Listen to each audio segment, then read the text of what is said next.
This patient was referred to me for endodontic retreatment of tooth number 19. According to the patient, a few days ago, tooth started to hurt, and he also noticed a swelling right below the tooth towards his tongue, as he put it. When I saw his dentist put him on antibiotics and referred him to us. Patient doesn't remember when the root canal was done. So take a look at the tooth here. Tooth was tender to percussion and palpation. And let me show you. So that's the tooth here, and you can see the small lingual parielis and sinus tract associated with the tooth number 19 right here, porcelain crown, as you can see, and that is the swelling and sinus tract right there. Surprisingly, this tooth probed 2 to 3 millimeters all around. So let's look at multiple angulation PAs and see why this tooth has the symptoms and the swelling on the lingual that it has. As you can see, as I said, porcelain crown, composite buildup, fiber post. There are no periapical lucencies here, but take a look here. Right there, there's a lucency. Right there.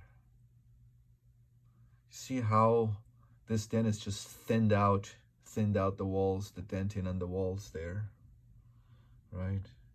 You see on the mesiolingual, he blocked himself, likely couldn't gain patency.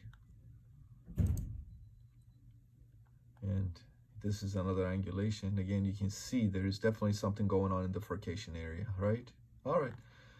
Probings, as I said, 2 to 3 millimeters. So we'll discuss options with the patient. We can try to see if we can save the tooth. Guarded prognosis, so no promise or guarantees. Or he could just choose to have the tooth extracted, and patient said he wanted to try to see if tooth could be saved.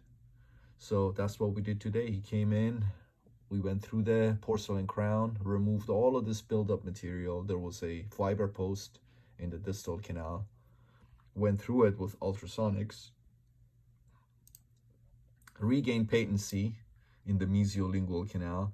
And these, by the way, these were these darn plastic thermofill carriers. And you see how thin they are?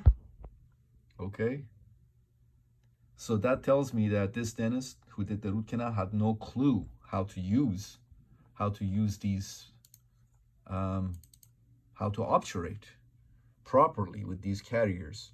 These carriers, I mean, if you do your instrumentation and shaping properly, you can obturate with these plastic, obturate with these carriers, gutta percha carriers, thermofill carriers, fine. But you can see that this dentist just wanted to do a root canal and wanted to, just wanted to show on the x-ray that the root canal was done, had really no clue, because you can see how underprepared these canals are. And when these canals are underprepared, what happens is that when you want to insert the core, the carrier, and the gutta percha that's wrapped around it, what you do is that as you're inserting this carrier, this thermofill carrier, into the canal, you strip all of the gutta percha off of it. As you're inserting it, you strip in the gutta percha off of it.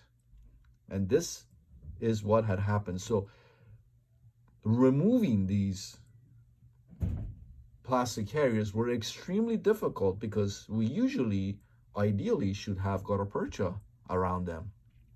And when you have gutta percha around them, then you can use a C solution to dissolve the gutta percha, and then you create space between the plastic carrier and the canal walls. And then I use a H file, I engage the edge file to the plastic carrier, and I can just literally pull them out one by one. In this case, there was no space because he had basically obturated with these plastic carriers.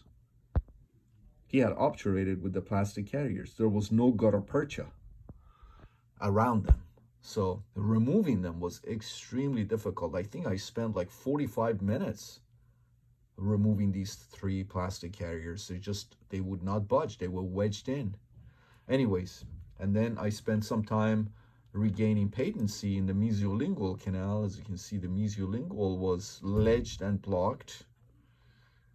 And take a look here. That's the post-op. So no cracks noted. I work under a surgical operating microscope, so I didn't see any cracks or perforations. So I was hoping that this would be a what? Endoperio. So I was hoping that I would get a lateral canal here. And take a look. This is the post-op.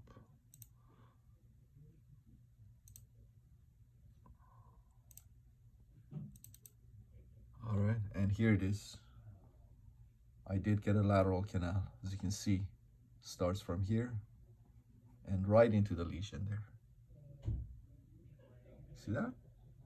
Right there. So this was basically endoperio. So that explains the lucency in the furcation area and also explains the lingual parialescent sinus tract right there.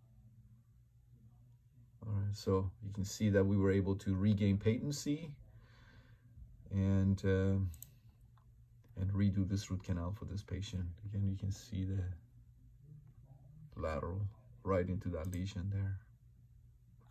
And again, here you can see it.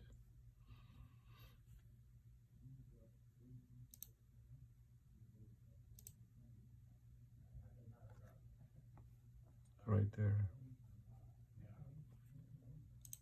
But this definitely shows it, as you can see. Right there.